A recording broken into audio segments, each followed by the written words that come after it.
The new year, and of course that comes with resolutions. Can you imagine resolving to meet all of your Facebook friends in 1 year? That is what our next guest did. Take a look at how far she got in 2011. It's January 1st, and I have met 291 of my 325 Facebook friends, and I'm meeting my 292nd tomorrow, and that'll be the end of this year's New Year's resolution. But there's more to this story. Romance novelist ArLynn Presser was terrified to leave her home and had panic attacks just thinking about it. But ArLynn decided she needed to make a change, and she is here with us tonight. Also, I have clinical psychologist Ramani Durvasula. ArLynn, tell me how you came up with the idea of meeting your friends on Facebook. Well, I started to realize that I was spending a lot of time in my home and that I was becoming kind of isolated. And at the same time, I was able to tell myself I have a great vibrant social life because I have 325 friends. I mean, every morning when I check my Facebook account, there's 325 people, and we're interacting. We're playing Scrabble. We're sharing music. We're telling each other what's going on in our day. And suddenly I realized, wait a minute, who are all these people, and what kind of relationship do I really have with them? And what did you learn by going out? Because it must you know, we call those pseudo intimacies what people establish online. You must have more of a genuine intimacy now with these people. Yes. Yes, and I've learned so much about. How different people are and about how people manage their lives, and I've really enjoyed seeing new things and doing new things. And I'm really actually, I hate to say it, I'm kind of proud of myself, even though I only managed to meet 292 of the 325 friends. Well, ArLynn, let me interrupt you and say I think you should be proud of yourself. You shouldn't apologize for that. That's part of your therapy here tonight.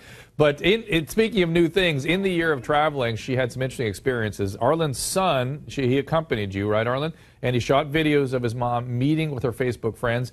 Her friend Gretchen apparently sells wine and taught ArLynn how to open a bottle of champagne with a sword. Talk about a panic attack. Take a look at this. All right, here we go. Thumb and punch? Thumb and punch. Whoa! Oh my God! Oh my God, you did it! Oh wow! Oh wow! That was amazing. So explain the technique. The Russian soldiers, when they invaded Paris, would take their swords and they fell in love with champagne, and they would open them so fast, they would just follow the bottle edge up with their sword, and it takes off that whole top ridge and the cork. Set the sword on the edge of the bottle a little further down to give you some space to roll up. Okay. And nope, you don't want to click it. I'm sorry. You're fine. I'm sorry. Just slide it up all the way fast. Slide it up all the way fast. Yeah. Try again. Slide. One more. And ArLynn, there you are apologizing for yourself again, and yet you're developing mastery over that bottle of champagne with your sword. You looked like that belonged in your hand. It was a wonderful moment, and Gretchen was very, very patient with me. It took a lot of different bottles of champagne. It took a lot of different. I don't want to hear about that. No, don't tell me about a lot of different bottles of champagne. That's enough on that. It's a different disorder to talk about. Sorry. But ArLynn, I do want to talk about your panic, and I think people have been. I don't know, that you've become somewhat of the poster child for agoraphobia, and I'm a little worried about that because indeed what you should be is the poster child for social phobia and overcoming that, because that's exactly what you did. You had these pseudo-intimacies and you went out and you made them real relationships even though you were anxious about it. Is that accurate? Yes, but I also overcame some sort of ancillary fears. You know, the fear of flying, for instance. You can't go on more. I think I added it up, and it was between 45 and 50 flights this year. You can't do that and continue to be scared of flying. And, you know, I'm not scared of trains anymore. And, you know, had a bunch of different things in which every day I woke up and said, I don't think I can do this. I'm just too scared, and I've done it anyway. And ArLynn, this is what I want to break down, and this is why I asked Dr. Vossler to come in. And by the way, hats off to you for this. You've done an amazing thing to take command of this. We would both agree with that. Thank you. But I don't want everybody with panic to get the idea that they should evoke their panic and go out there and just overcome these things. But before you comment, fear of flying, for instance, is something that if you fly a lot, you'll overcome. That's what data shows with that. That will get better. Social phobia. Go out and be social. You will get better. Yes. But panic, right, maybe not. No, and in fact, you can worsen it. You can bring on more panic attacks. The patient can feel more out of control and then become more reclusive.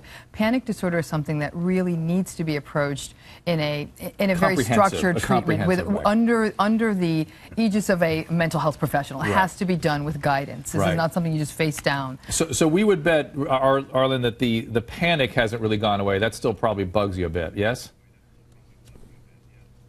Sometimes yes, and maybe I should have had a healthcare professional go with me, but no, we're not saying that. We're not saying that. It seems to have worked. We're not taking. It seemed to have worked. Yeah, no, we're taking issue. We're not issue even. We just want to make sure that your story is properly digested by people out there. That people understand if they have social phobia, they have trouble relating in social environments. That's something they should go out and face down. They have fear of flying. That is something I would suggest people go out and face down. But if they have panic attacks, and let's describe what that is for people. And I know we have some footage of ArLynn having panic. I'm hoping we'll put that up. Certainly we will on our website. But let's talk about how people know they're having panic and what they should do about that. In a panic attack, they tend to be sudden, unexpected, and the person unprovoked sometimes. Unprovoked, out of nothing. and the person feels like they're having a heart attack, or they're dying, or they're crazy, or losing control. Yeah. And it is terrifying because many people really do believe that they're dying and they want to get help or they want to go to the emergency room over and over again. Absolutely. They can have lots of somatic symptoms: chest pain, shortness of breath, vomiting. All that is panic. Dizziness. Yes. Dizziness, right.